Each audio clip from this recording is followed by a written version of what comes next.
గత 5 ఏళ్ల వైసీపీ విధ్వంసంతో చాలా వెనుకబడిపోయామని సీఎం చంద్రబాబు అన్నారు. సమర్థ నాయకత్వం ఉంటే రాష్ట్ర అభివృద్ధి సాధ్యమని చెప్పారు.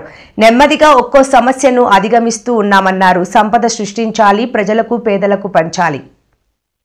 20 years ఎట్లా రియల్ ఇన్కమ్ కావడం, ఇందులో కూడా చూస్తే టెక్నాలజీ కూడా బాగా ఎఫెక్టివ్గా ఉపయోగించుకొని రాష్ట్రంలో ఉండే ప్రతి ఒక్క వ్యక్తికి భద్రత ఇవ్వాల్సిన బాధ్యత మనకుంది. దాని మీదనే మన పెన్షన్ కానీ ఏ కార్యక్రమం కానీ ఆలోచిస్తున్నాం.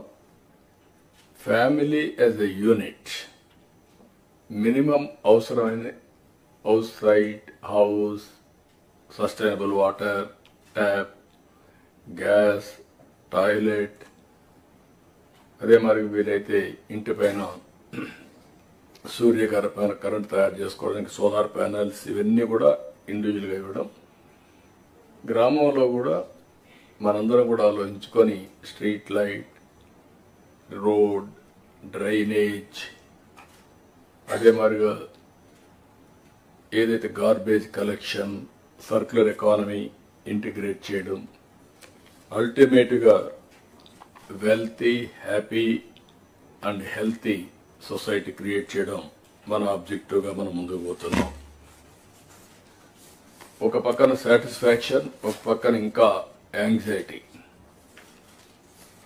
ఈ 6 నెలల్లో మనం చేసిన పనుల వల్ల మీరు చూస్తే 8 నెలల్లో 12.94% గ్రోత్ రేట్ వచ్చింది. అంటే ఇది అడ్వాన్స్ ఎస్టిమేట్స్. అదే సమయంలో జరిగిన డిస్ట్రక్షన్ వల్ల ఇంకా రెవెన్యూస్ పెరగడం లేదు. ఈరోజు కూడా నేను చూస్తే ఒక సంవత్సరం ఇండస్ట్రియల్ గ్రోత్ రేట్ చూస్తే అన్ని స్టేట్స్ కాస్తో కూస్తో పాజిటివ్గా ఉన్నాయి. ఆంధ్రప్రదేశ్ 2.94 మైనస్, అంటే ఉండే యూనిట్లు కూడా క్లోజ్ అయినాయి. దీనివల్ల ఆటోమేటిక్గా చాలా సమస్యలు వచ్చే పరిస్థితి వస్తుంది. అవన్నీ కూడా ఓవర్కమ్ కావాల్సిన బాధ్యత మన మీద ఉంది. అందుకే నేను మిమ్మల్ని అందరినీ కోరుతున్నా, ఇంతవరకు మనం ఎఫర్ట్ పెట్టాం, ట్రాక్లో పెట్టే ప్రయత్నం చేశాం. అయితే ఇంకా స్పీడ్ పెంచాల్సిన అవసరం ఉంది. ప్రతి ఒక్క సమస్యని యాజ్ ఇట్ ఈజ్ మీరు ఆలోచిస్తే రొటీన్ సమాధానం వస్తుంది.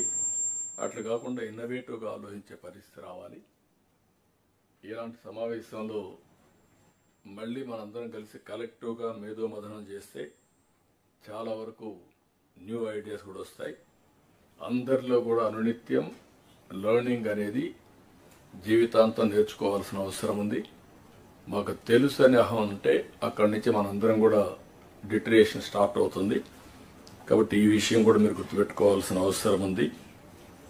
అందుకని ఇక్కడ మీరు చూసినప్పుడు కెపాసిటీ బిల్డింగ్ కోసం కర్మయోగితో కూడా ఒప్పందం పెట్టాం.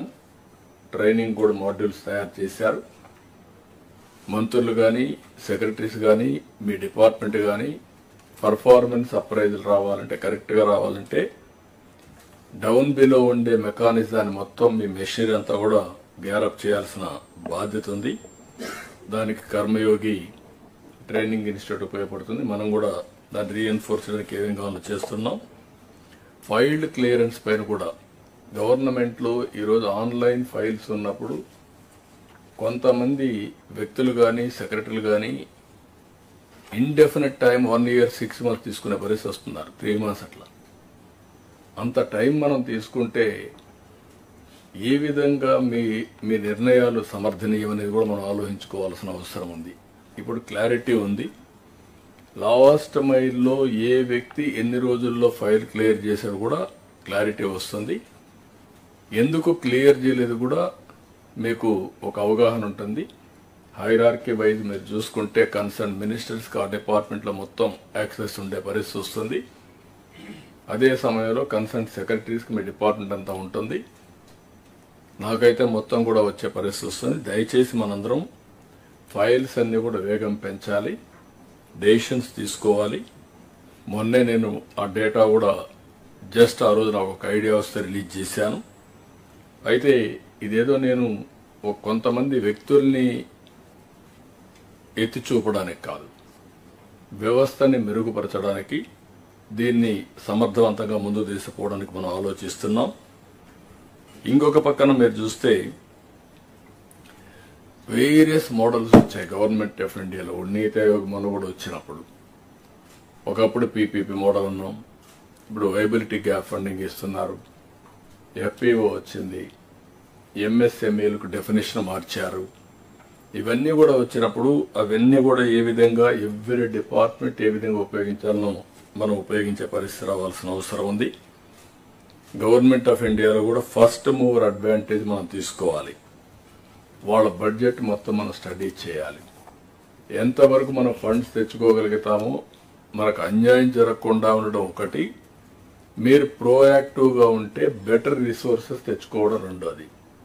అన్ని గవర్నమెంట్స్ యూనిఫామ్గా పనిచేయవు. అక్కడ ఏ డిపార్ట్మెంట్ అయితే ఏ గవర్నమెంట్ సరిగా పనిచేయదో అక్కడ కానీ మీరు పనిచేసి మళ్ళా క్లెయిమ్ చేయగలిగితే, ఈవెన్ గవర్నమెంట్ ఆఫ్ ఇండియాలో ఒక 1%, 2% ఫండ్స్ మీరు తెచ్చుకోగలిగితే that will be a big boost for us.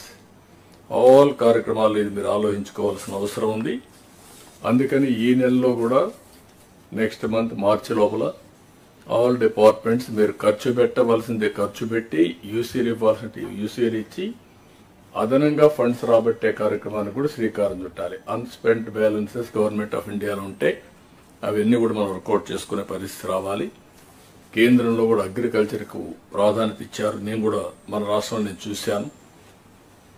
Agriculture is different ఇన్నోవేషన్లో Andhra Pradesh ముందుకు పోయే పరిస్థితి వచ్చింది. దానికి కారణం ఓసారి మనం చూపించిన చొరవ, ఓసారి కొంతమంది వచ్చి డిస్ట్రాయ్ చేసిన విధానం, ఇంకొక పక్కన ఫార్మర్స్ ప్రోయాక్టివ్. ప్రపంచంలో మార్పులు చేర్పులు చూసిన తర్వాత వాళ్ళు కూడా మార్పులు చేసుకుని వెళ్తున్నారు.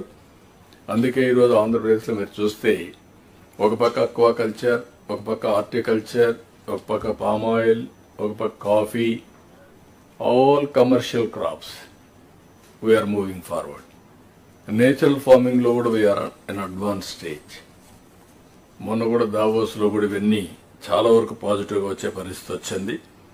ఇంకొక పక్కన ఈరోజు ఏఐ టెక్నాలజీ ఆల్ డిపార్ట్మెంట్స్ లో అనుసంధానం చేసుకోవాలి. 95లో ఐటీ మాట్లాడాం. ఆ 95లో ఐటీ ఈరోజు మొత్తం ప్రపంచం మొత్తం ఇండియన్స్ గుర్తింపు వచ్చే పరిస్థితి వచ్చింది. ఈరోజు కూడా ప్రధానమంత్రి నిన్నే ఫ్రాన్స్ వెళ్తే అక్కడుండే ప్రెసిడెంట్తో మన ప్రధానమంత్రి గారు ఏఐ కాన్ఫరెన్స్ అడ్రస్ చేసే పరిస్థితికి వచ్చారు. అంటే రాబోయే